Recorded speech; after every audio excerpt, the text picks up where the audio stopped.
SFJ 4x4 Studios presents in my oversized four-wheel drive Jeep. a Jeep podcast starring industry experts. Pure monosity.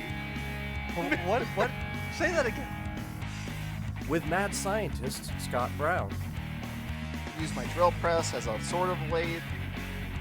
our host Neil Simpson, If one light goes out, they all go out.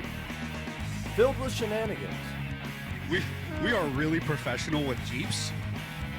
This is I Speak Jeep. Good morning, afternoon, evening, however you are joining us. This is the I Speak Jeep podcast presented by SFJ4x4.com. My name is Neil with Simpson Family Jeeps, joined in studio as the usual. This is the orange side of the studio. That's on right. Grandma's couch. And then we have Scott in the classic attire over here. I just with, want to know, colleagues. Why do you get a pumpkin on your orange shirt? Right? I knew you were going to be jazzed up. I knew you were going to be jazzed up because I intentionally, for those listeners, this is the, we're roughly filming a day or so before Halloween. This is not a Halloween-inspired, podcast, but I made sure to wear my best pumpkin shirt. Jeffrey looks like a pumpkin. Is currently dressed in our limited edition spooky season hoodies, which we virtually sold out of. It was fantastic, right? And we had just a couple smalls and a couple mediums left in our inventory. So Jeff's good for foreseeable. I was gonna say Jeff is a The schmedium, small so and medium is great for Jeff. that's perfect for Jeffrey. So I think I'm that's wearing a large currently, guys. you're Well, swimming in it, Yeah, it's obviously. fine. The So sleeves I are was short. As I was saying, joined in studio with these fine gentlemen. Are you sure? Well, I'm not sure because Jeffrey is eating. I mean, just for people, I'm going to do it on camera, and I'm going to just talk about. I just wanna Jeffrey talk has the Hostess Jumbo Donuts. He just is a child in a convenience store with too much money, Yes. and he did not share. well, I'm not interested in sharing. That's I'm sure you can have that, but then No. you're gonna end up for it. cross No, town. you called it No. out. No, it's yours now. Oh, now it's your donut. Oh, okay. Now it's your donut. No. Yes. Come on, join me with Healthy. the preservatives. Healthy, preservative-driven Hostess donuts. Thank Yes. you, Hostess Company. Not Anywho. sponsored. Not sponsored. Not sponsored. Since would you two enjoy haven't it. introduced yourselves, I'm going to give folks listening a rundown. Per usual, though it says I Speak Jeep, we are going to be talking about the aspects of where the Jeep life takes us. So there will be some, in general, updates of us as individuals, folks who both drive Jeeps, who have built Jeeps, who are obviously daily have our hands and minds wrapped around Jeeps. We'll be doing some personal updates in our lives. Then we're going to be talking some tech specifically today on thermostats. Not the kind that is mounted on the side of your wall in your house that turns up and down your heat, but the intimate part of your cooling system that really, defines how that system works. And so we'll be sharing with you that. And then under our traditional hashtag not sponsored, we'll be taking some of that time to actually tell you about SEMA, because tonight most of our team is jumping on a plane and flying to Las Vegas. So those of you who are watching us live, which you can do 10:19 a.m. every Monday, you see Jeffrey Savage obviously has got the camera on. He's working behind the scenes. They are going to be jumping on a plane, and they'll be in Las Vegas. So by the time most people are downloading, all three of you in your ear holes to listen to this podcast, the guys will be in Arizona. Goodness. What are you? Las Vegas, Nevada. Wow. Right? And, Right. and the best part is, Neil, you're joining us Wednesday night. You're flying in, Yes. and now I'm concerned that you're going to fly to Arizona instead of I was Las going to say, Vegas. I have to figure out where my tickets are headed to. Maybe I need you to book them for me, Jeffrey. That's the challenge. Gracious. I don't know where the heck I'm going now. Yeah, I'll be flying out latter half of the week. So real quick, I'm Jeff Shermani, the producer, and I'm just going to read through some of the comments because we got a lot already. Yes. Darla says, good cold and rainy morning. Yep. Chip says, good morning, SFJ. Brad says, happy Happy Monday, fellas. Happy Monday, Brad. Roy Hill said, the comments keep moving on me. Are you Good sure? morning, everybody. Daddy Jeep says, morning, fellers. Roy saying, glad to check the show this week. Yeah, we're glad you joined us, Roy. Joe is saying, it's a great pumpkin, Charlie Brown. It is. Then Ken Kushner's waving. And Joe is also saying, Hostess donuts and a Coke, the breakfast of champions. It might as well be what Jeffrey's pretty much. Coffee. eating and drinking. So good morning to everybody who's Yep. joining us in the comments. Remember, you too can join us nearly every morning at 10:19. Every Monday morning You're at just- 10:19 you're struggling a.m. today.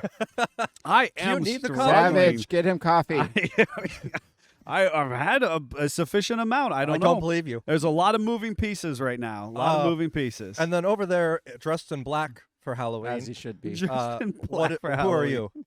Mad scientist Scott Brown, and today I am upper intake removal guy, so I can do a heater core. Heater core Yeah. services this week. So yeah, Scott and I will be holding down the brick and mortar for the better half of the week. I'll fly out towards the end of the week to join our team out there, and then the majority of the team will be there, boots on the ground, bringing content and doing good work for SFJ.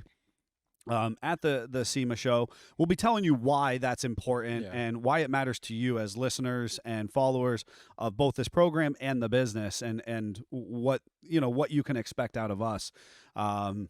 Shortly after we kind of talk tech with you a little bit. Well, and if you follow our Facebook page, obviously if you're watching live, you do, the Tuesday updates this week. Neil may have to do the Tuesday update in shop, but I may bring you a Tuesday live update from Vegas as well. Yeah, that would be fun. I know there's the whole where you can bring people on, and I wonder if we shouldn't try and do like a conjoined I think live. we need to. Right? So That's what's going to happen, guys. Yep. We'll obviously the time change, or the time zone 2 hours differences. We'll have to be conscientious of that, but ultimately we will do our darndest to do kind of a conjoined, live update both in our brick and mortar and at the SEMA Show.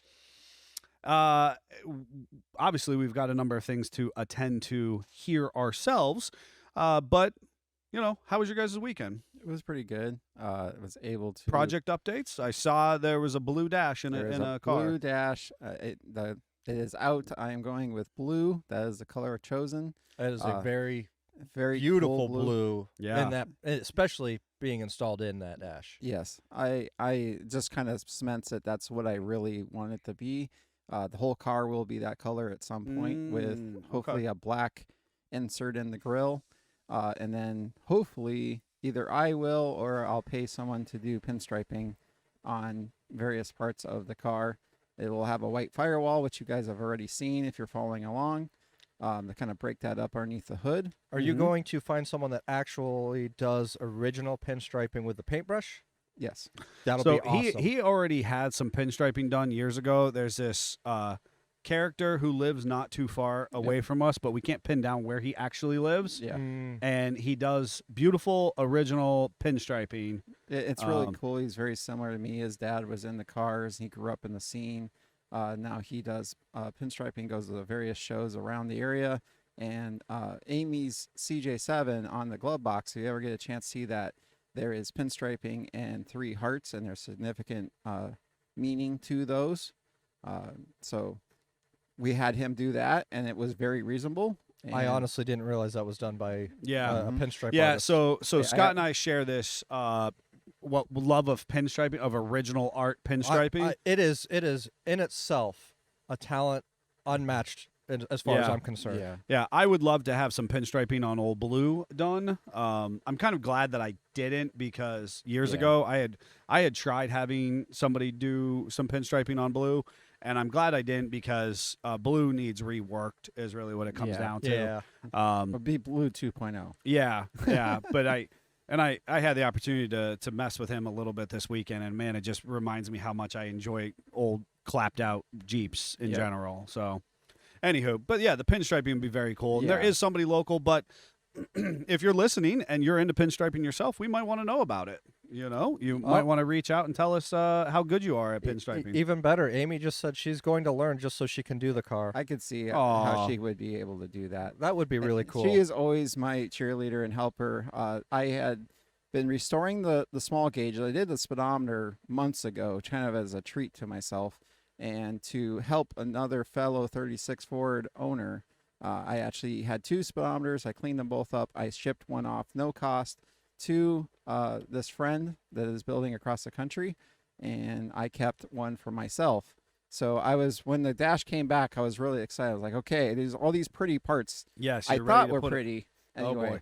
Oh boy. And then I was going to put these on, and then it's amazing how that beautiful blue, and the painter said it's straight out of the gun. I didn't do anything to it. I got to tell you, it is flat. It is flawless. It is perfect for me. I am not going to touch it other than put a coat of wax on it once I'm at a certain point.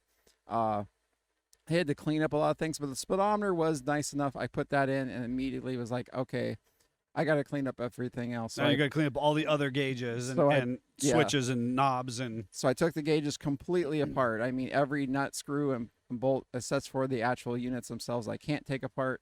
I used a product called Metal Rescue, which is a couple different brands on the market, but basically it looks like a clear liquid that's non-toxic.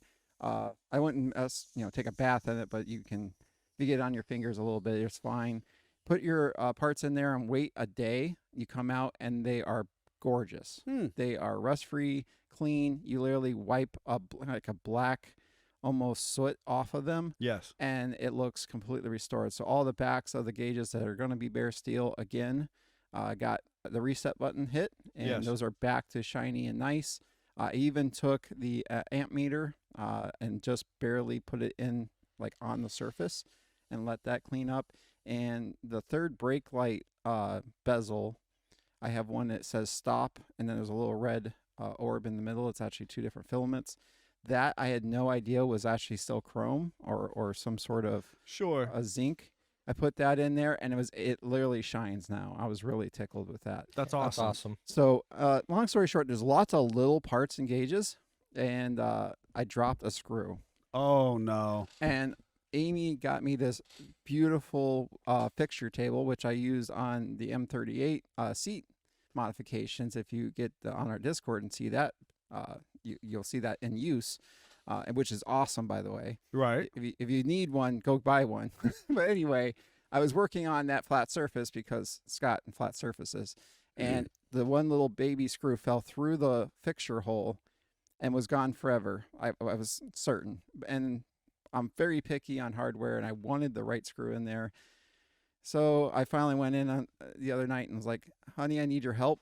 I dropped the screw. It's very small. This is what it looks like. Help. Oh no. Oh no. So she came out and got the magnet and wanded it all over the floor, and we tried, and I had already done some of this myself, but I'm blind as a bat half the time. So anyway, she finally had almost given up. She sat down in the chair, looked at her phone, looked on the floor, and it was right there underneath the hole, which I have looked like 3 times. Oh, a little act of serendipity there for you So guys. I was able to put that back together Excellent. last night, and all 3 gauges are now in the dash. There's a part in the center of the dash that is shiny. That is called a waterfall on a 36. I cleaned all that up and polished it and put that on, and now I am in the midst of gutting the original radio. For those that don't know, you had a box that mounted on the firewall that had all the tubes that heated up to make the radio work. We're talking this old school AM. In the center of the roof is a fabric insert because they physically could not stamp a panel that big in 36. 37 they could, but in 36 they could not. And there is chicken wire in there, and that is the antenna. Okay. And then you had a round head that went in the center of the dash of that waterfall, where your ashtray would go normally, or a delete plate would go. And that had cords or cables that go down to the box, and that's how you adjusted the radio. Okay. So my plan is some sort of newer sort of radio will go in that box, and probably more because the box is huge Sure. and the radios are tiny. And I'm going to have a speaker up where the original was, as long as it and the wipers don't clash swords. Right. And I'm not sure yet what the head will be, if it will just be a dummy or if I'll be able to use the knobs to control something else. But that is future plan figure out. Right now, I'm just getting everything's gutted. I got rid of all the original electronics. Felt bad, but a lot of the tubes were actually coming apart. That's how light bulbs, if you ever had one where it comes off its base, Right. that's what a lot of the tubes were doing. So it wasn't anything good to start with. I completely gutted the case and sandblasted it, and now I'm going to spray it black wrinkle, and I have to find special T-bolts to put it in and drill 2 more holes in my car, because it did not have a radio originally, and put it in. I love the vintage radio styling. Yes. And I was following along on your updates, and the concept of a waterfall is a stylistic piece that we see used in the 30s and 40s on very Art Deco. Very Art Deco, and it's beautiful. And I actually, I don't remember what it was that last week I'd walk through, and I said something to you in passing. I don't remember what I was carrying, and I was like, we don't have this this type of styling, this quality on newer vehicles. It was something that was very solid. It was very quality, and I remember saying that to you, and it kind of same goes with the radios of that era, the waterfall pieces, the trim pieces that go on the dashes of many different vehicles. Yep. And what just cool vintage iron, which 100%. was made America fall in love with vehicles. 100%. Right, And that's when everything had style. Even your vacuum at home had chrome on it and it's heavy and that kind of stuff. Yes. I just have always enjoyed that kind of stuff. Agreed. So Agreed. Jeffrey, anything exciting going on with you? Yeah, I have a few updates, but before I get to that, I just want to read Chip's comment. He said Vegas, ... Neil, ...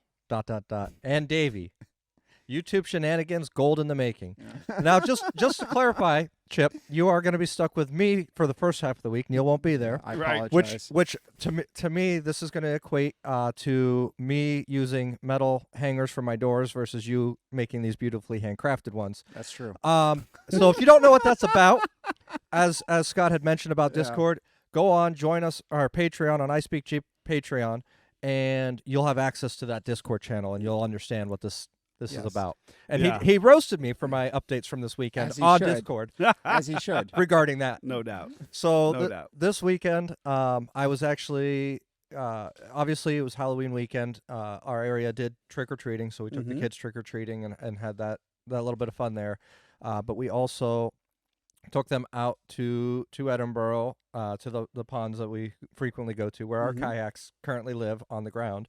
And I built a rack out of wood, had a nice assembled rack so we could put all 4 of the kayaks up on that, the paddles. Keep them nice for the winter season coming. And Xander, for his birthday, was given a speedboat, remote control speedboat. Fun. He got to use that on the ponds for the first time. That's super And I got to tell you, that thing it's fast, it's awesome. I of course played with it first because you had to calibrate it, and then I'm like, oh well, let me see how it goes. But okay, you know what? Dad okay, tax. You should Dad tax. You should That's probably what go that play is. with this Dad before I tax. destroy it because that was fun. Yep. So that was pretty much that. And then just constant planning for the nonprofit Heavily Heartstrings and doing more and more updates with that and the event planning. So including a lot of updates coming out of there right now. So. Yeah, we secured a venue, and there's talks of it becoming a block party style with the venue actually closing off the side street that they're on. So it should be a really cool event this year coming up in 24. So Excellent. That's awesome. Excellent. And certainly not that monumental, but my wife and I continued our work on our not a tiny house, and continue to move forward with fortress. It's So, a fortress. Yes. I happened to run into you at Walmart on Saturday before you were going to work on the house, Yes. and I saw that you had small bags. I don't think you had anything to work on the house within those bags. No, what were you? No. No, you caught us right before we headed over to the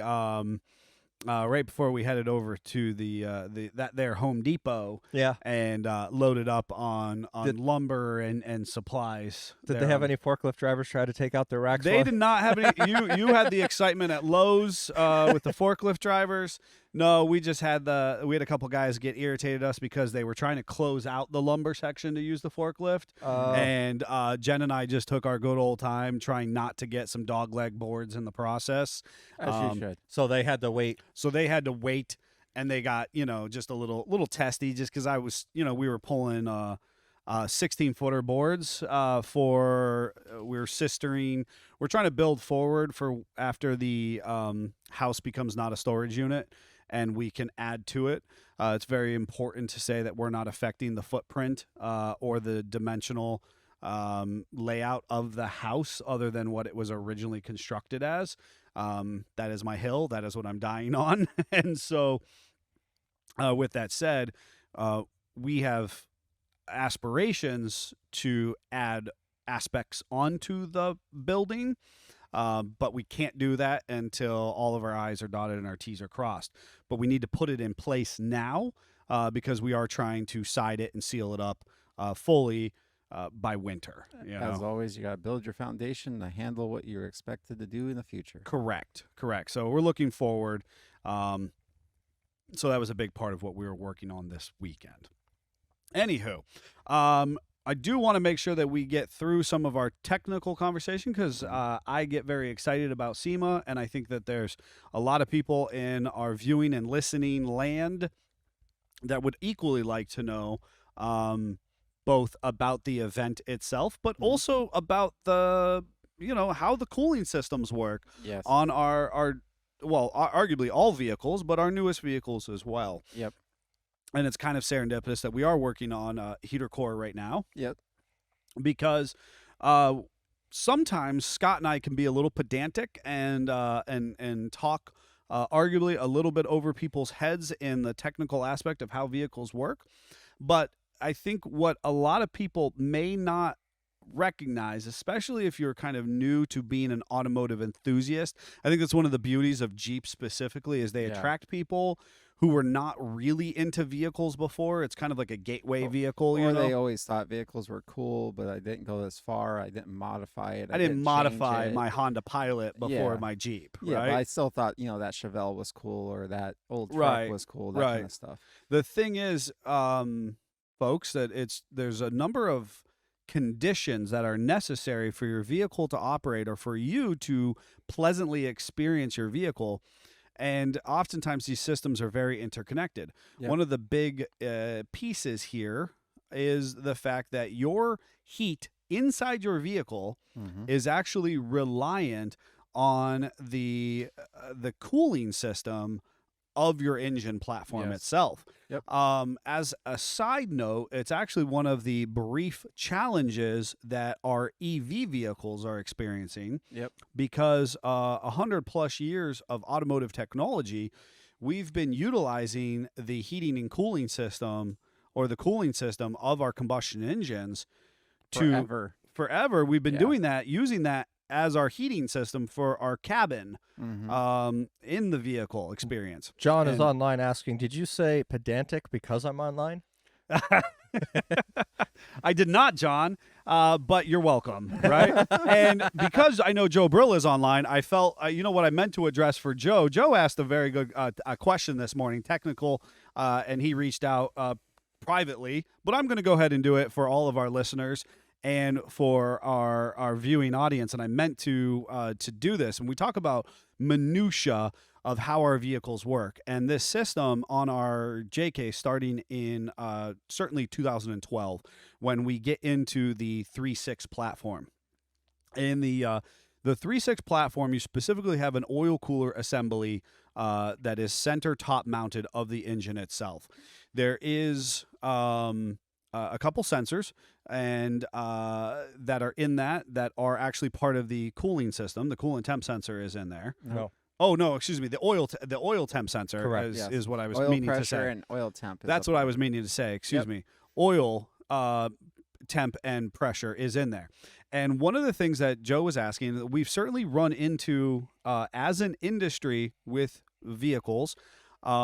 Because there is cooling jackets that run through there as well. And that's why I think it's valuable to differentiate, but also talk about it in this moment. Well, that's how you cool the oil is you have to have it touch the antifreeze somehow. Right, and they're not actually touching, folks. They're Yes. actually, there's a aluminum wall in between them, Yes. and the coolant is flowing on one side of the quote unquote jacket or journal, Yep. and the oil is flowing on the other side. And it's But- transferring the heat. It's transferring the heat between the two. Now, this is the important part of this conversation, that oftentimes you will get an oil pressure sensor code shortly after an oil change. And the question is, why does that happen?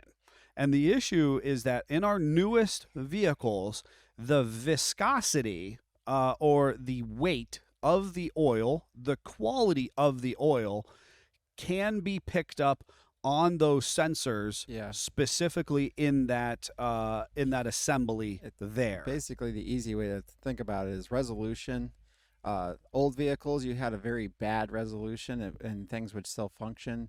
So the 36, if it's a 15 to 20 degree difference on something, it doesn't care. Now, when you say resolution, what are you talking I'm literally talking about like the The clarity the of a clarity picture. of a picture. So Okay. if you go back to when we were kids and we had the old, piece of furniture that was a tube TV, and we kept getting closer because, the picture sucked, that was not a good resolution. Now today we have our 80-inch TV that, Neil can't have in his house because it's so little. He can't back up enough and we'll get the picture in frame. And I have all the big TVs at does. this point. That's why I called him out on it. That's fine. Oh, goodness. Yes. Anyway, so as you increase your resolution, you're actually making the parts that make the picture smaller, which then makes it more accurate. And that's what our newer vehicles do, is they just continually make things closer and closer measured. The tolerance. The tolerance gets closer. Yes.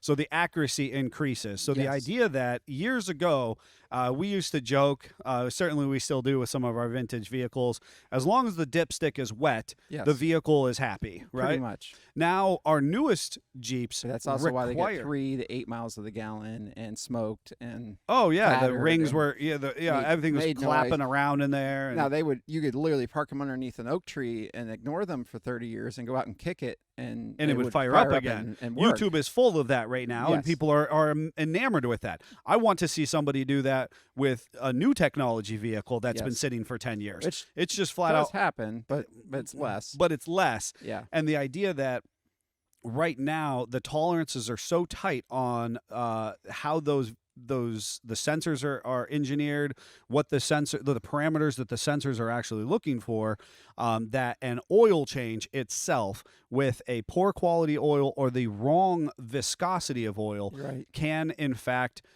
trigger a check engine light or some other type of adverse condition out of your vehicle. And that's another situation where you can have I'll give you a new Scott term, garage engineer. Someone that thinks they have an engineering background but have never took a lick of training on it. A garage engineer. So Perfect. they're going to go and they're going to make it their 2018 JK better than the staff and team of engineers that Jeep did. Now, I know that sounds double-edged because then we go along and modify the suspension and that kind of stuff.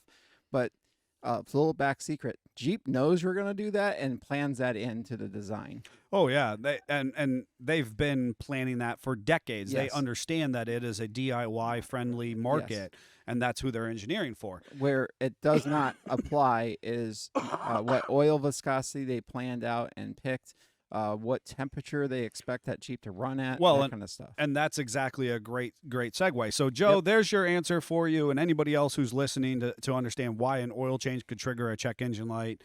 That is kind of inherently it. It could be the wrong weight or quality oil for the tolerance that the sensor wants to see. Yep.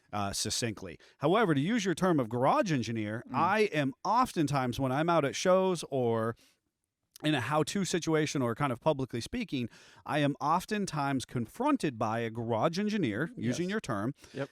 to say that Jeeps at this point in time, traditionally or typically, our new JKs are running close to 220 degrees, Yes, and they freak out. and they freak out. Yes. Why is that, listeners? Because your Chevy small block would have been puking antifreeze everywhere and would have overheating. cracked and fallen apart, Yeah. and you'd be stranded on the side of the road in your bias ply tires. And honestly, this is what gave me the idea for this topic today because obviously I have a vast expanse of vehicle interest. So I, in one side, have a flathead Ford from 1947 in my 36 Ford. Plus, I had experience with the original 36 motor. So we're talking, 87, 6. I don't know. I don't do math quick in my head. It's good. So it's over 80 years old. Sure. Technology in that. Plus, I've played with flatheads in Willys, which were designed in the 20s. I was gonna say, I think it's almost 90 years old at It's this getting point. close. Yeah, we're pushing 90. It's fine. It's fine.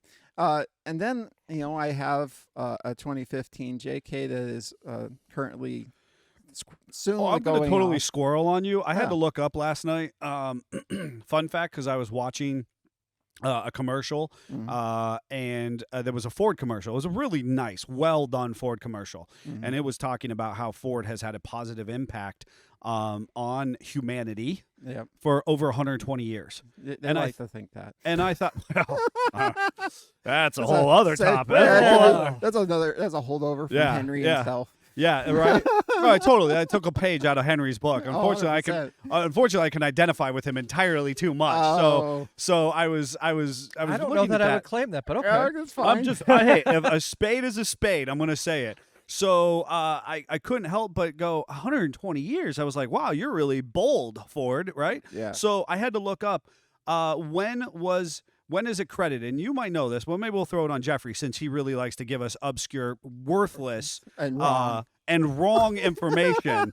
But I read, right, Jeffrey? Right. When was the Jeep created? 1943. BS, Jeffrey. If you don't know what that's about, folks, you're going to want to We'll go dig back. in the We're not podcast. telling Look you up when Jeep either. You gotta Jeopardy. find it. Look up Jeep Jeep Jeopardy. Jeopardy. You will Jeff's find. lying Jeep Jeopardy. You will That's what we'll you call will it. find the answers and the explanations to those They're answers. garbage, just so you know. Yeah. Hot garbage. Jeffrey, when was Ford credited with creating his first vehicle? And do you have an answer? Would you know?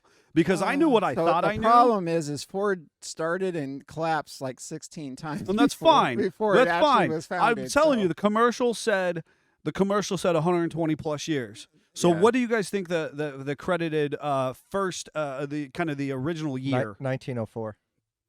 So I Wrong. thought I'm glad I could be wrong for you. I wanted to encourage that I for think you. the current Ford brand that we know was 1903. I think, but I could be wrong. Well, it's just fine. I'm gonna And then- but venture there one more was- guess. But two quick things. So he started like 3 times before that. The one right before what we currently have is called the Henry Ford Company. That is now Cadillac. They actually kicked him out and took over. They took and the changed product it, line, yeah. which is why Cadillac is like this much older than Ford is, and Henry was actually who started Cadillac. But anyway, so it really depends on when you pick because he was building cars well before. So the issue is, when was Ford. his first car built? I'm gonna right? go with 1886, and I don't know why that number is in my head, but I'm gonna go with 1886.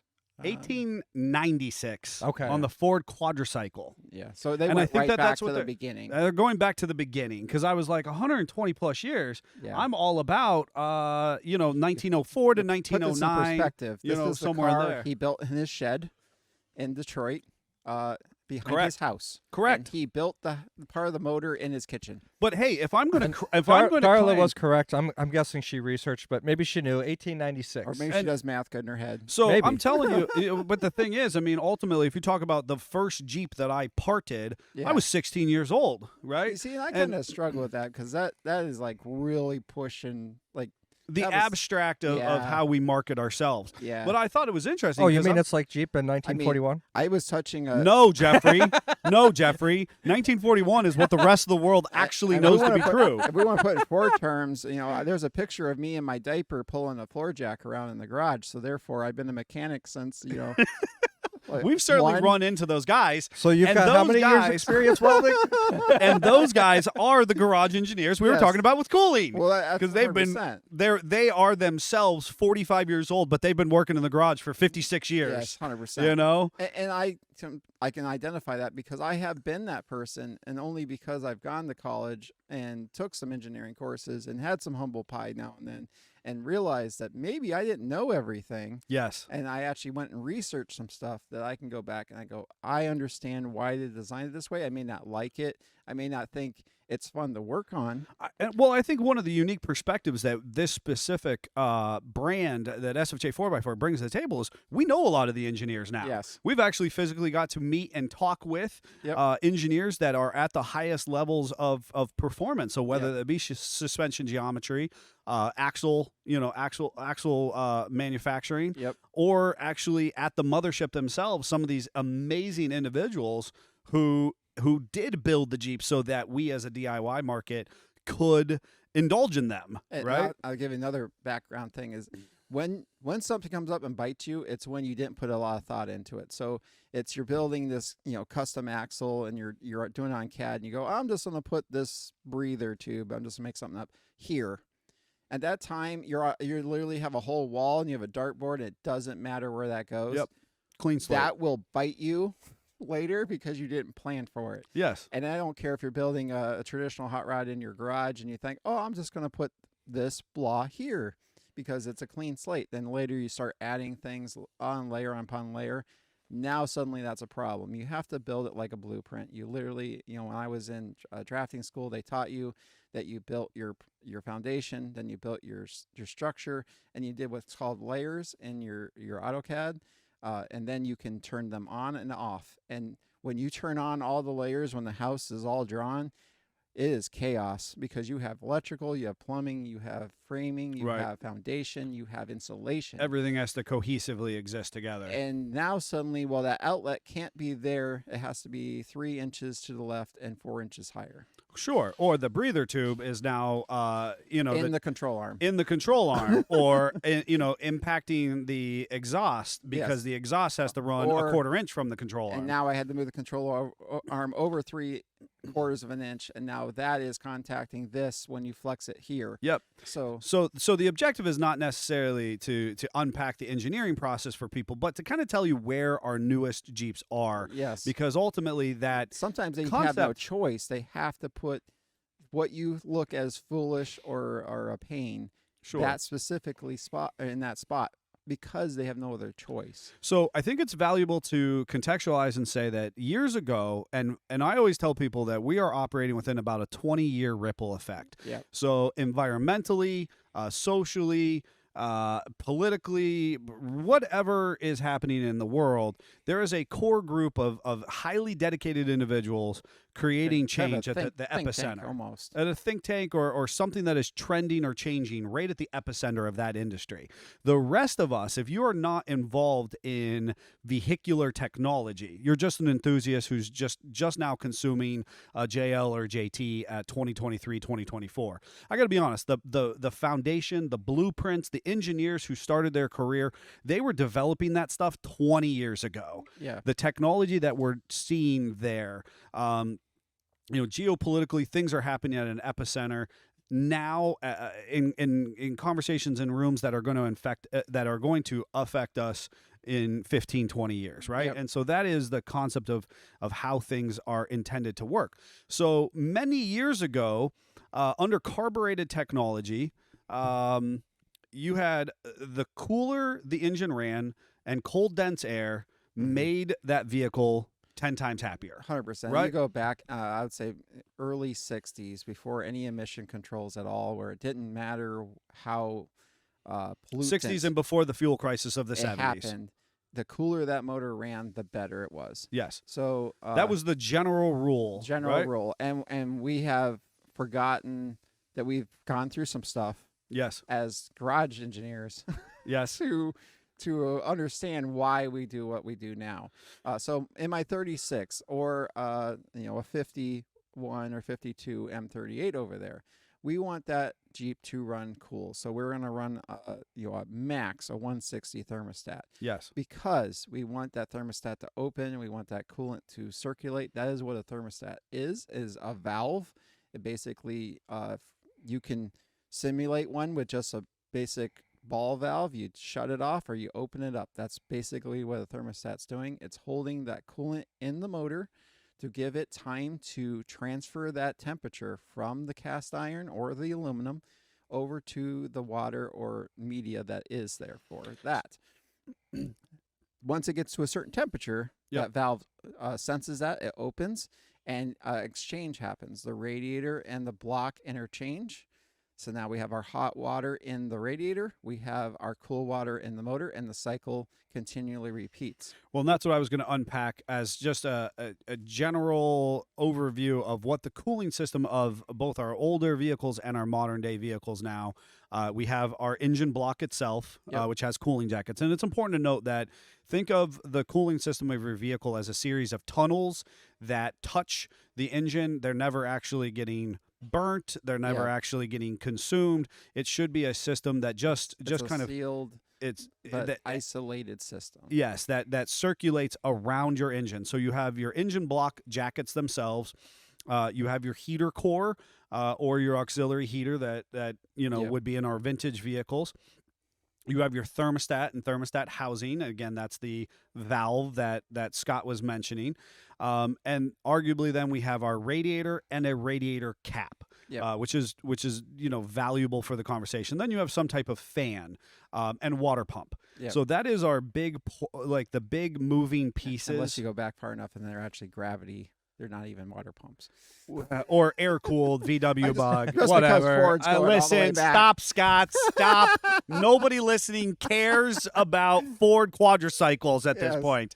So we have these big moving pieces that are intended to help circulate Yes. and cool in the process. Yep. And again, back in the day with the carbureted and the cast iron blocks, the Yes. cooler that vehicle worked, the cold, dense air, the better more it was. efficient it was, the better it was. Yes. At this point But in it time, wasn't efficient. That is No. the important the entry resolution into was very poor. We were Yes. looking at a very blurry that. picture. When gas was 16 cents or 10 cents a gallon, we didn't care Yes. what kind of mileage we got. We just cared that it ran. Yep. We could look cool, Yes. squill the tires a Super little bit, cool. go through the gears, and get where we were going. Yes. That's what mattered. Today, at $4 a gallon, we care a little bit more about what our mileage gets. Yes. Even those guys in those big, huge, Chuck Norris vehicles, we still kind of care if we're getting, 5 miles little a bit. gallon, A just little a little bit. Yes. We're hoping for 12. Yes. If we have to be honest. And so the cooling system in itself, we have a couple vital pieces of it. And you started talking about thermostats specifically. Yep. Because we were talking about thermostat rationality codes. Yep. We'd actually talked briefly about that oil cooling assembly on the 3.6 engines. Yep. Because we do have a cooling jacket that allows that radiator fluid to flow to exchange the heat. Yep. Jeffrey was mentioning that's transferring, it's pulling heat out of the that's- oil into That's the not cooling a jacket. new technology by any stretch. No, no. A lot of our, 80s and 90s pickup trucks had that kind of technology. It was a little differently designed than the way Jeep did it. Jeep was going right into the heart of the motor for it, where the heat is the most. Yes. Before they would try to do almost like an afterthought, stick it on by the oil filter, which actually is like almost last in the oil circulatory system. Yes. So this way, Jeep's trying to get a more efficient transfer of that heat, get rid of the heat quicker in the heart of the motor where it really matters. But at the same time, we want it to run a hotter temperature because that is when you get a better atomization of fuel. That's when you get a better burn. Mm-hmm. It's getting less carbon deposits and bad stuff out the exhaust. So therefore, the environment and the trees are happier. Mm-hmm. That is why your JK and up vehicles run 120, 130 degrees, because that is actually where it's designed. 220, 230. Yeah, that one. It's like, It's We're fine. like, wow, we're running really it's cold like, now. wow, we really cooled down here. Yeah, Scott does that sometimes. Yes, The that's right. efficiency of the coolant system. I had my head right. Anyway, that's why we're 220, 230. Yes. It's you know, not out of the question. It's not out of the question. Where you have to stop and go, is it overheating? Is the vehicle flashing lights at me? No, then leave it alone. It's designed to do that. And what stemmed this is, my 15 JK had this code, and it was saying thermostat rationality. I had to wrap my head of what does this mean. Now, it was an overheating. It was driving appropriately. And the crazy part is during the summer, it actually would go away because we're dealing in a hot 80-degree day. Then when it would get cold, it would come back. Well, what that code means is that the Jeep is not warming up quickly enough for the computer. Yes. Which therefore means we've stepped back 20 years in technology. The Jeep is now running colder than it's supposed to be, but it can still run. It can still burn fuel. It can still get you where you want to go. Now, the argument is maybe you actually were getting 16 miles a gallon, not that 18 you could have got. Right. Or it could even be closer than that. The parameters of the computer are engineered so that there is a number of inputs that need to be followed for the computer to be happy. Oftentimes we talk about it as a window, that the computer is looking at all of the sensors and the operation of the vehicle through this window. And ultimately when we say that, it's just an XY axis graph, right? And the inputs and mapping of that ECM expects to see certain data points fall within this window for it to be appropriately on track to do what it was originally engineered to do. Much like we talk about the 4 panes of the window, it really wants to see the grouping of those sensor inputs kind of around the center of that XY axis. Yes. What eventually can happen as parts and pieces depreciate, as the vehicle wears out, those plots or those points plotted on that XY axis can actually gravitate to the outside edge of the window pane itself. And now the computer is going to tell you that. So now you the can computer is repair going that to tell you that. Sensor.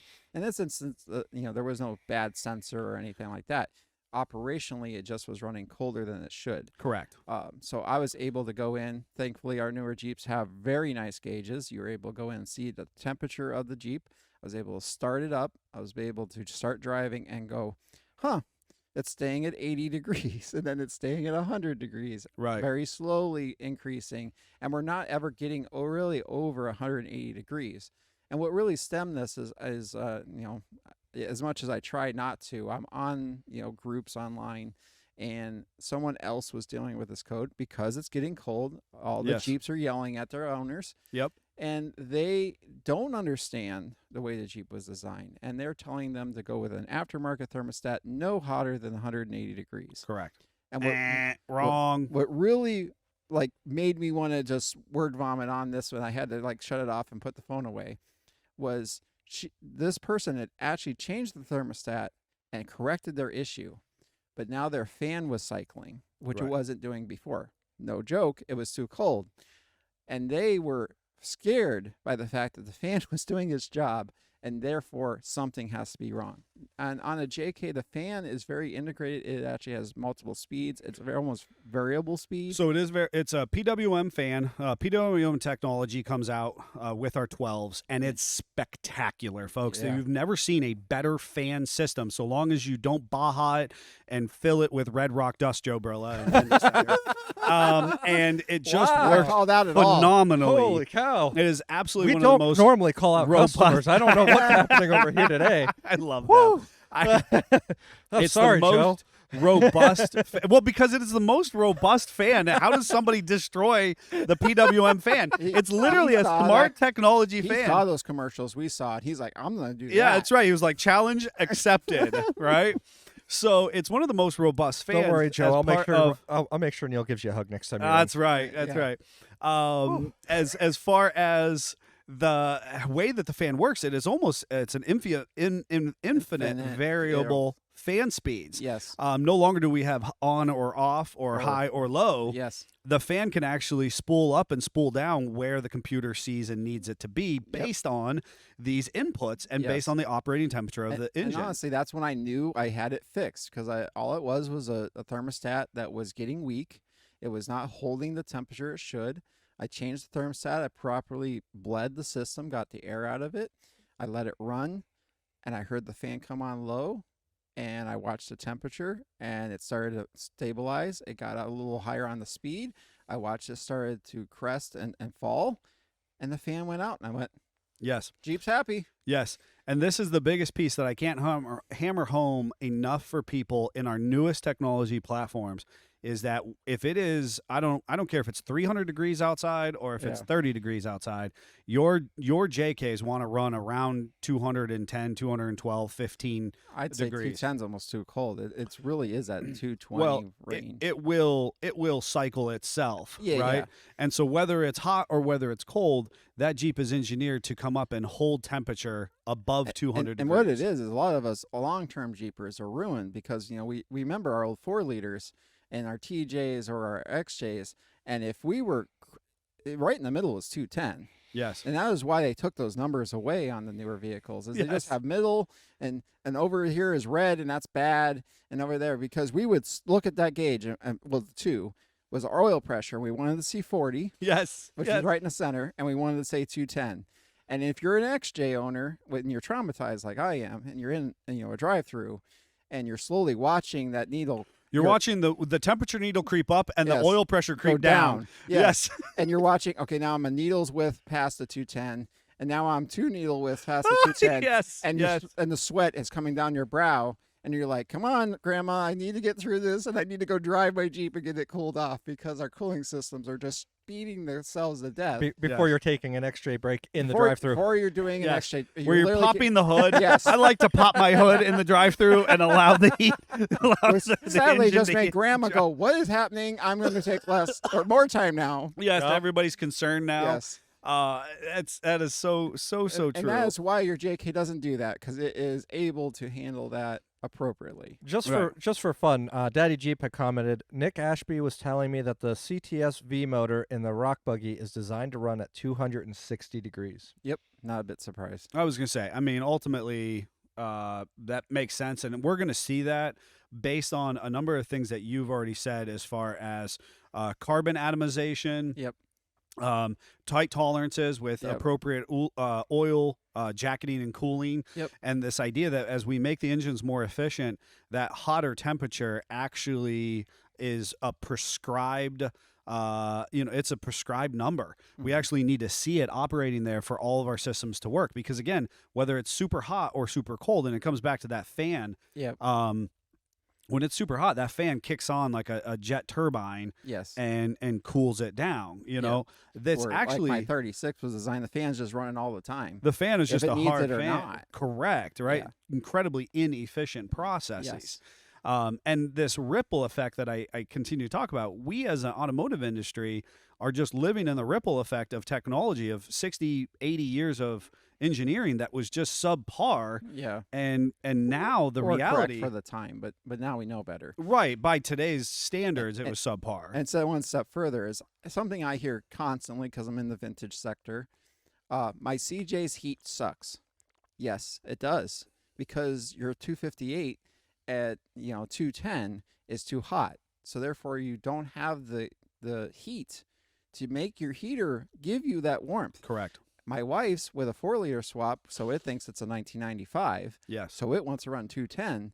The heat is awesome, Yes. and it's the same design. As far as the heater core and the yeah. heat box, and all I that had to kind of stuff. do was put a slightly better blower motor on it. That is correct. That the original ones sucked. Right. But that thing will burn you out of the Jeep. Sure. Because now I am running a hotter coolant through the heater core, which gives it a better chance of warming me up. Right. By And the that's time why anybody that's owned a JK's, it will almost melt your hand off. Right, but at of the course, vent. and if we talk about your father and his impression of older Jeeps, they're Yes. cold and they're drafty, Yes. right? Well, and that's because our intention was to try and make the vehicle run as cool as possible. Yes.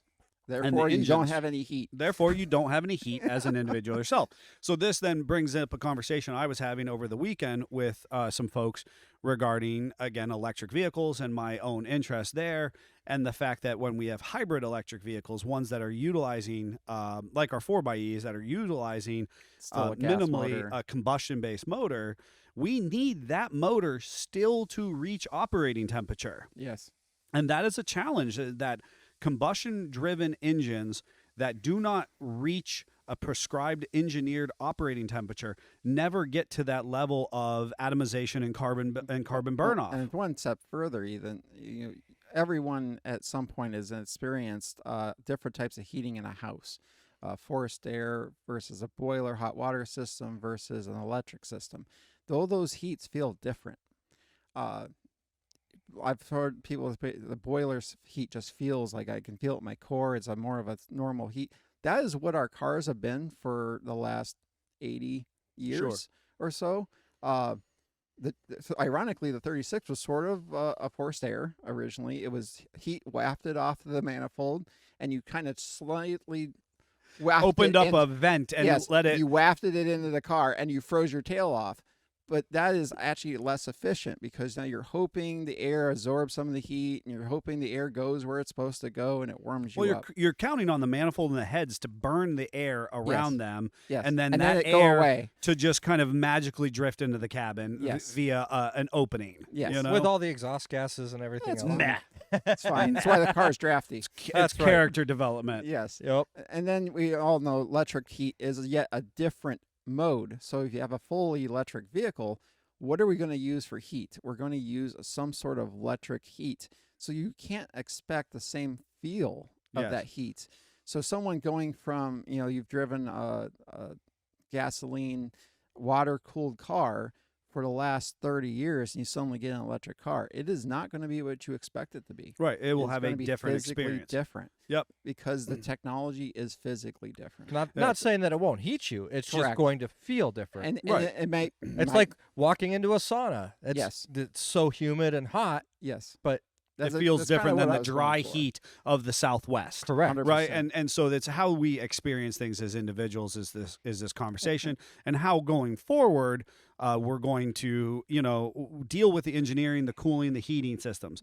In the right here and now, the big takeaway that we're trying to share as far as these parts and pieces are concerned is the operation of the thermostat as far as this functionality as a valve of allowing the engine to come up to temperature and then doing the heat exchange both for the preservation and efficiency of the engine, the cooling of the oil and the combustion process, and obviously our EPA-based processes. Yep.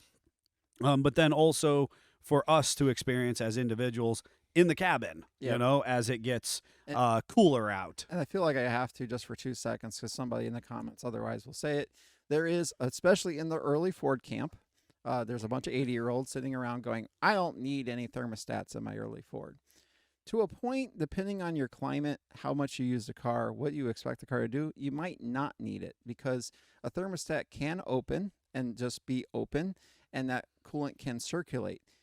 But the problem is when you get into a less ideal situation, say suddenly now I got up against traffic and now I cannot move to appropriately cool that off. Well, in our thermostat equipped vehicles, that valve will shut and now it allows that differentiation to happen.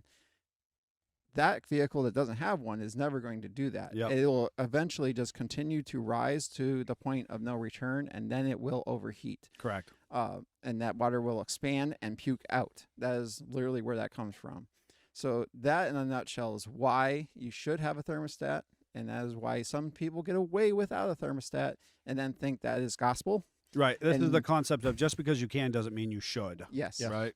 And if you have any questions for us, we're happy to answer. I'm actually really passionate about the oddities, the efficiencies of heating and cooling of the vehicles, the temperature exchange.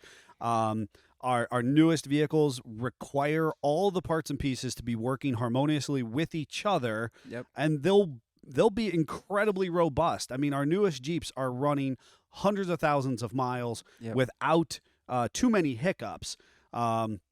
And so if you have questions, feel free to email us, to hit us up on our text-only number. We're happy to share with you our experience, but also walk you through what's going on with your Jeep. I've actually And one of the why. things and why. One of the things that we're doing a fair amount of recently, folks, and you'll see this listed under our services portion of our website at sfj4x4.com, is remote consultations. We're basically billing on the half an hour. It's a FaceTime consultation so that if you are out of state, whether it be a pseudo crawlover inspection because you're trying to purchase a Jeep, but maybe you're trying to do some diagnostics and you just want one of us as professionals to weigh in on what you're looking at or what you're experiencing, We would love to have a free customer service line for everybody, but the reality is we are so inundated with calls and walk-ins and all other things. And we got Jeeps to build. And we have Jeeps to build for our customers, and we appreciate your support and your you as a listener, as a viewer. But the reality is we obviously can't be there for every single person. So we are doing these remote consultations. So we're happy to help you through that process and understanding the efficiencies of the vehicle. We meet you where you are in your project, be it with parts, knowledge, or doing the whole thing. Yep. Now, before we do anything further, real quick, John is in the comments saying, have the same talk about oil temps. I think that's a great topic for our next podcast. Definitely. In the very near future, sure. At the very least, yeah. And then Chip saying, today's lesson I learned is I am glad I have SFJ, so I don't need to know all of this. Well, we can appreciate that, but we do want to share with you.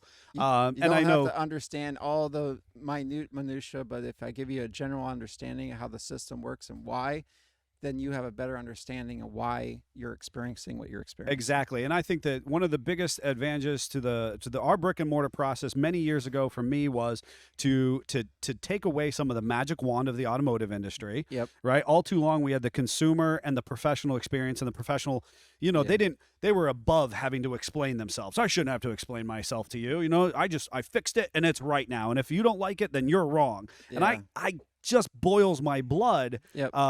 having that mentality exist in the automotive industry, but we know that it did, and it still continues to in some regards. And there are still consumers out there that like that mentality. They don't care to know all the little details. But most of our customers, at least to an extent, are DIYers. I've had and more want to people understand tell more me, of it. thank you for slowing down, explaining that to me. Now I have a better understanding of my vehicle. I feel more at ease.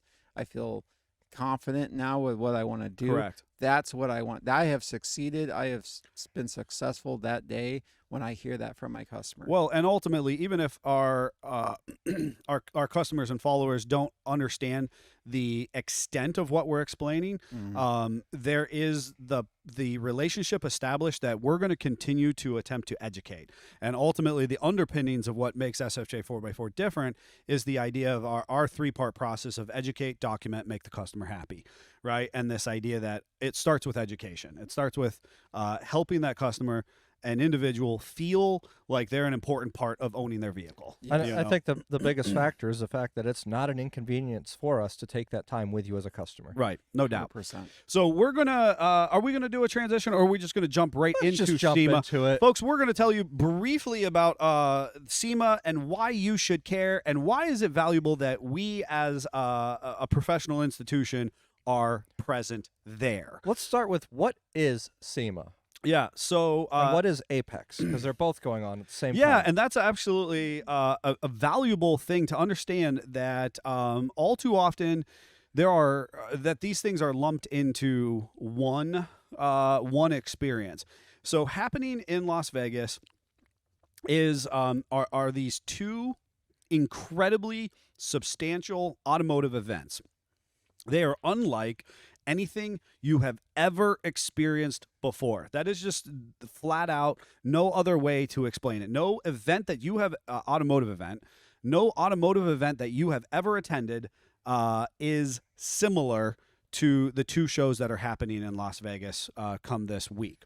Ultimately, SEMA is what I would refer to as the retailer-friendly show. That is the one that you're going to see all the pictures. It is important to me as a business that we are early to market with the content and the experiences that you as the consumer desperately want to be involved in. That's where someone's going to release a new product. They're going to release a new build. They're going to have new ideas. They're going to have that kind of stuff. And it's important to note that SEMA's in basically two parts.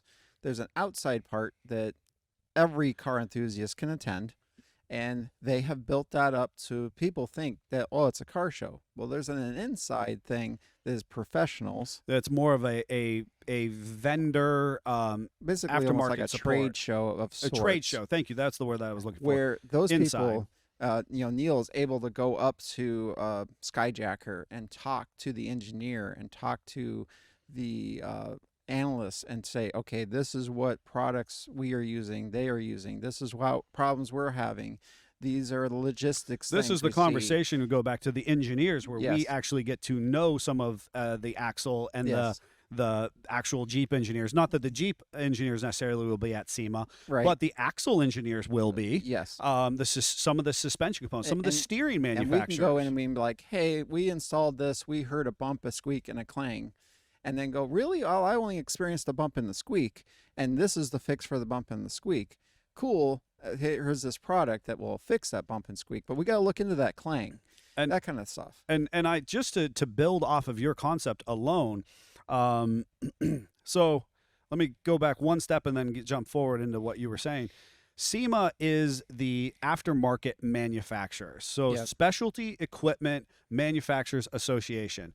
This is specifically intended not to be Jeep, Chrysler, Dodge, Ford, the big OE Yeah. manufacturers, right? This is going to be Eldebrock and Holly. And Yes. all those big names. that Yes. if you've had 2 seconds in the car industry, you know these names. Your wheel manufacturers, your lift kit manufacturers, your step manufacturers, all of that stuff. Yep. All those people are there. So we have the Specialty Equipment Manufacturing Association. Now, what gets a little fuzzy is that the mothership, Stellantis, then does have what they consider to be their aftermarket division, Yes. right? And they're there. And they're there. Ford has their aftermarket division, and they're there. And they've been trying to do more of that because they see our market and they want a piece of that pie. Exactly. That is why your Wrangler and your JT and that, et cetera, has been designed from the beginning because someone's going to lift it, because someone's going to change Correct. the bumper, that kind of stuff. They look at that years in advance before that ever hits the dealer Correct. lot. That epicenter that's happening 20 years in advance of what hits the consumer market. Yeah. That's exactly what Scott is talking about. Now, the bump, the squeak, and the clang is valuable to say that I am very proud of the amount of rockslide engineering power steps that we do in the area that we do them. We Yeah. are actually one of the leading rockslide engineering power step installation facilities east of the Mississippi because of our relationship with them. We outfit a lot of Jeeps with these arguably really quality, cool steps. They're not always been perfect. Yeah.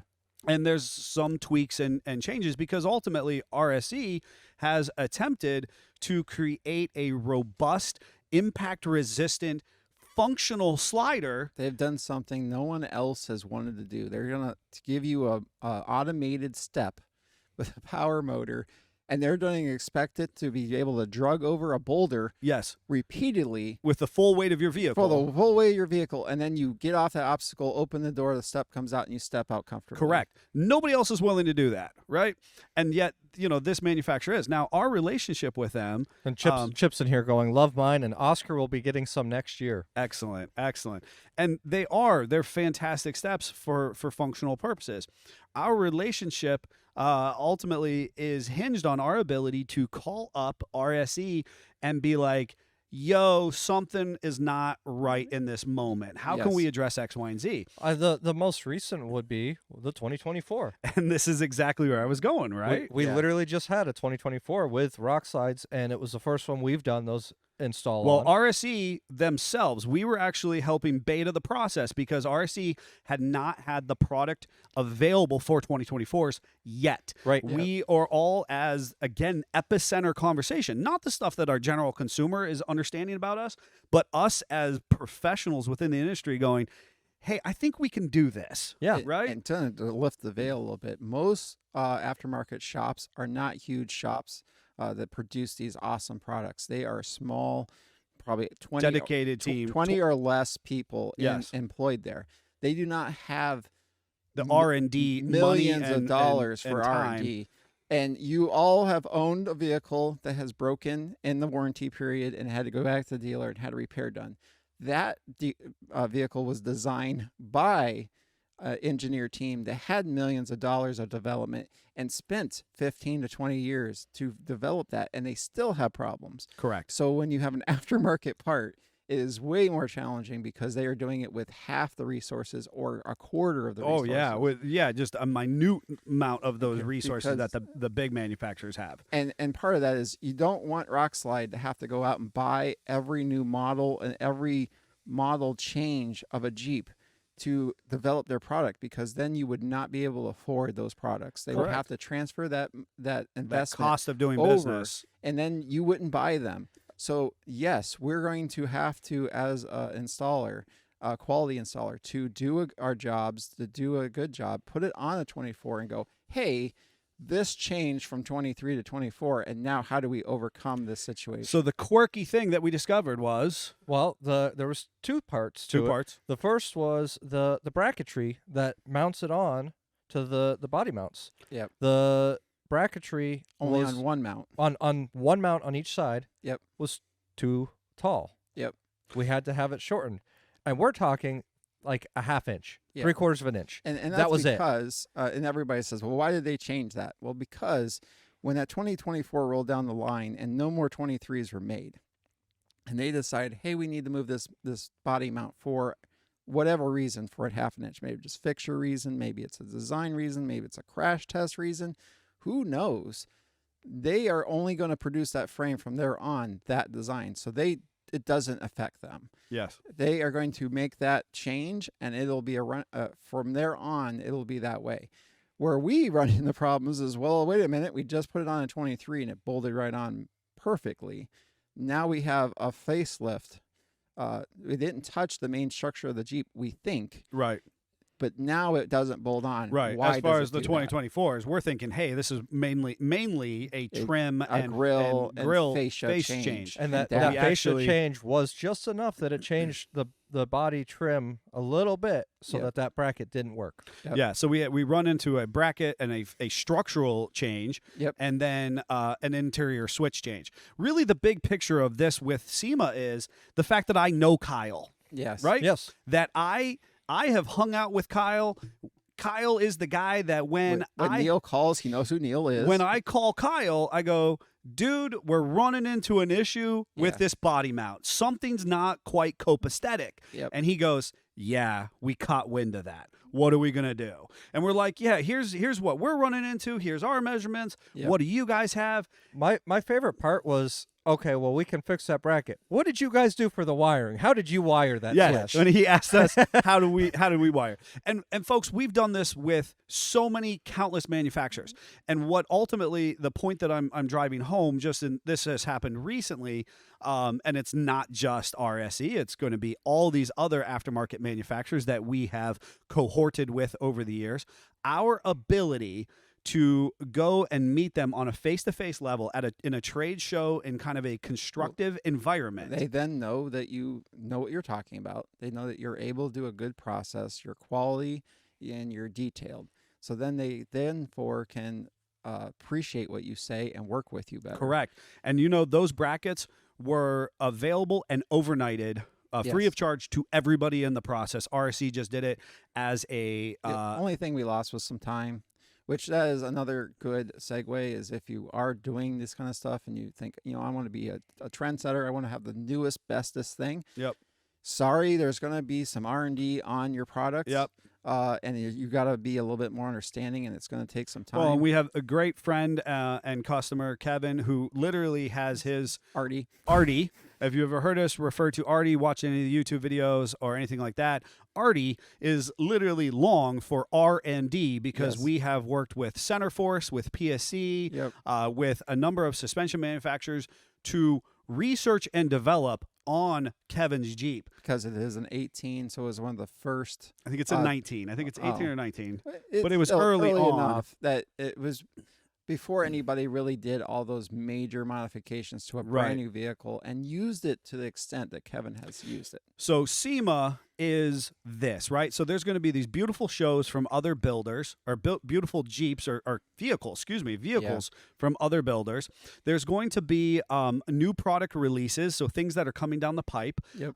that we need to be aware of. And it's interesting at this point in time, as fairly green individuals, we started to attend years ago And we would go to the show and we would see a brand new product release, or we'd get a piece of literature or a pamphlet material and say, this product is available. Yep.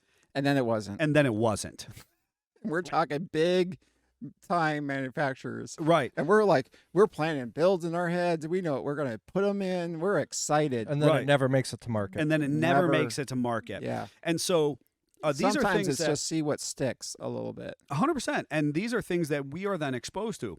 I mean, the closest I can think of for just general populace is a new car release, or where you could be able to go to Cleveland and see the new cars, and there might be Any some of the car shows. yes. concepts, that kind of stuff, and they're just seeing what sticks. They're going to put out this concept. They're going to change this color. They're going to change this tire size, and then they're going to watch your reaction.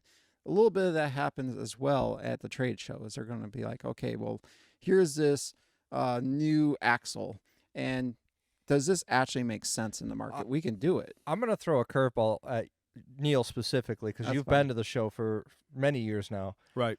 Throughout all the years you've gone, has there been one specific product that sticks out in your mind that you saw there and knew was going to be influential in the market and became influential in the I market? think that's all the time, honestly. But So- one specific that stands out. Yeah. So unquestionably, there was actually there's and it's interesting. I'm glad you asked the question, because the specific product that we have done the most installations of and has been a game changer in the last decade is the up-down air system, and or air down system. And so those of you who know this, it's actually we do a physical installation of kind of a central air system, and then we give you these 4 separate whips that attach to the inner to that central Well, line. 4 places on the vehicle. Yeah, 4 by different each places. wheel. And then it allows the tires to air up and air down equilaterally. We actually talked about this on a previous podcast under Yep. the towing just recently in the last Yes. month. That was one of the big products to watch, launch products. And I factually can tell you that things that I'm proud of as this business brings to market is the fact that our lead performance, Greg, identified this product long before anybody had ever even seen it. He saw it released under the Keystone Big Show that we were attending in Washington, D.C., and then he actually saw it at SEMA. He actually had an opportunity to talk to Scott, the inventor of it, and we developed a relationship long before anybody else was aware that this product even existed. Yeah, right? or the market even existed. And equally, Trigger. So we use a lot of the Trigger 4 and the Trigger 6. That particular product, again, exact same story. I credit Greg for identifying that as a primary option. So the S-Pod reasonably had the JK market by storm. If you don't know what that is, it's a switching system. It was big. It was bulky. I got to be honest with you. God love you if you thought it was a cool product 10 years ago. You were wrong. But ultimately, you got caught up in the trend of the S-Pod switch system. It wasn't well engineered. It was ahead of its curve, and so it was appropriate to what it was doing. I don't discredit you for having it on your Jeep because But you needed it. It had some challenges because But of it it. had challenges. That it was just simply filling the void because nobody else had a quality switch system at that time. Right. When- It honestly just proved the market was there. It proved the market was there, and then everybody copied it from there. They were the originator. Now, from Advanced Accessory Concepts, that individual, again, is somebody that we meet out at the shows. We have an opportunity to talk to them directly, and we have been using their RF-based 4 and 6 switch wireless switching system for many years at this point. And those are Yeah. ones that we picked up ahead of the consumer market because of our attendance at these events. Yeah. And that in a nutshell is one of the things that's so important for someone, and at this point, most, Yeah. to attend so that they can see that kind of stuff. And the other, I'll even take it a step further. There's is where ideas are shared. A lot of YouTubers release vehicles that they are doing, and they're pushing the envelope in a different direction that is unbeknownst to majority of that. And maybe that engineer walks by and goes, I didn't think about it that way. Sure. Or I didn't see that kind of scenario. or I didn't think about how that was utilized. And now that spurs another big development maybe next year. So my challenge based on this conversation is next week when we come back, we are going to discuss what potential products you think are going to be the flash in the pan and never make it to market. Yep. Ferrocci axle. I'm looking at you, Ferrocci. And garbage. And you're going to predict which single product that from this year's event you think is going to be the next trend. That's a really big challenge because, man, I got to know. be honest with you. Again, I'm going to use Ferrocci as an example. It was a really cool concept, 5-7 years ago when everybody was color coordinating everything on their vehicles. Yep. Ferrocci was actually offering 44s and 60s and other built axles in powder-coated, geared, locked assemblage.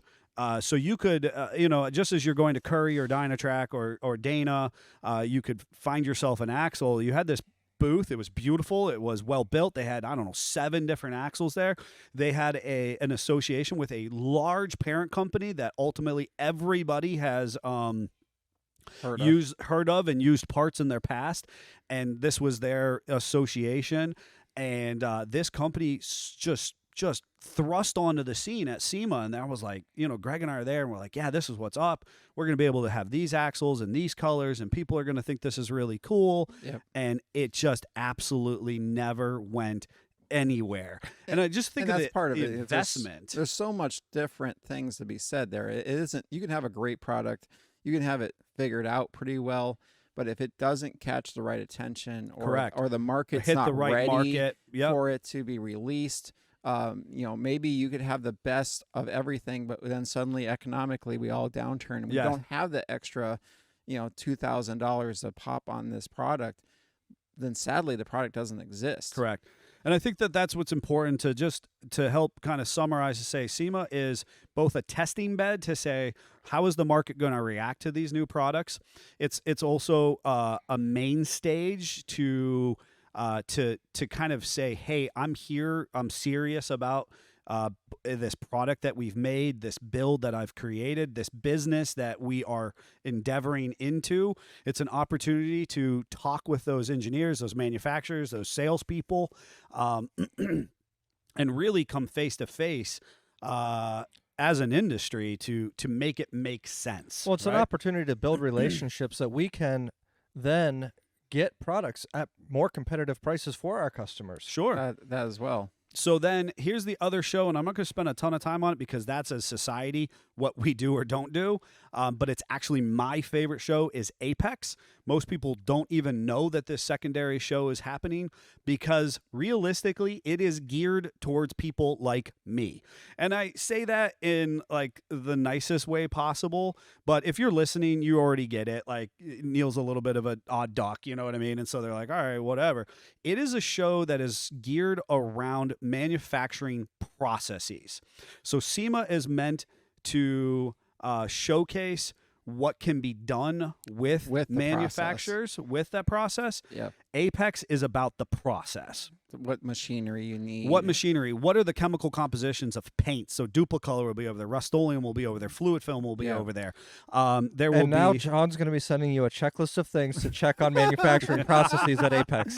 John, please do send that because I want to see it happen. That is a whole aspect of that particular show. There'll be logistic software companies. There will be brokerages that will like help. Robotics and that kind of stuff. There is some of that, but some of our big names of our automotive industry are equally represented over there, but at a more technical level to say these are the things that make the industry tick. SEMA is about showcasing the kind of the cool, the pomp and circumstance. Think of it as the SEMA Show is your storefront where all Yeah, your it's a little marketing, prettier. advertising happens. Yep, it's a little And then prettier.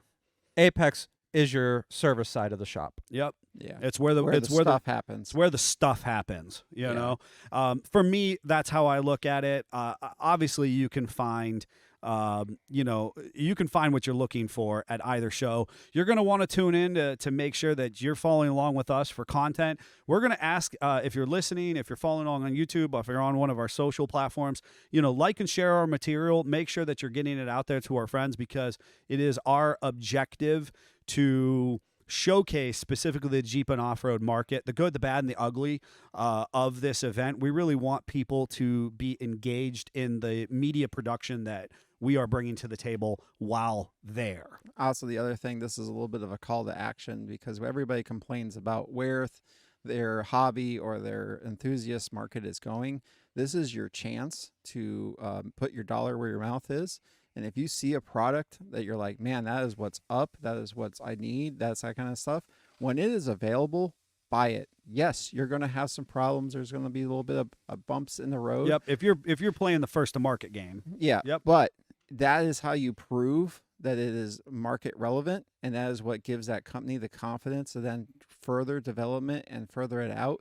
No one likes to have stuff blow up in their face a little bit, but you almost need that to happen so that the product can be refined and be done well. If you don't ever do that first step, you never get that second action of the refinement, and that product goes away and it never gets hit to that full potential. So absolutely. So we're going to have a blast out there. Like I said, tune in and make sure that we need you to further that information and content out to the rest of the world. So please help in that process. Best of luck to our team that is flying out tonight.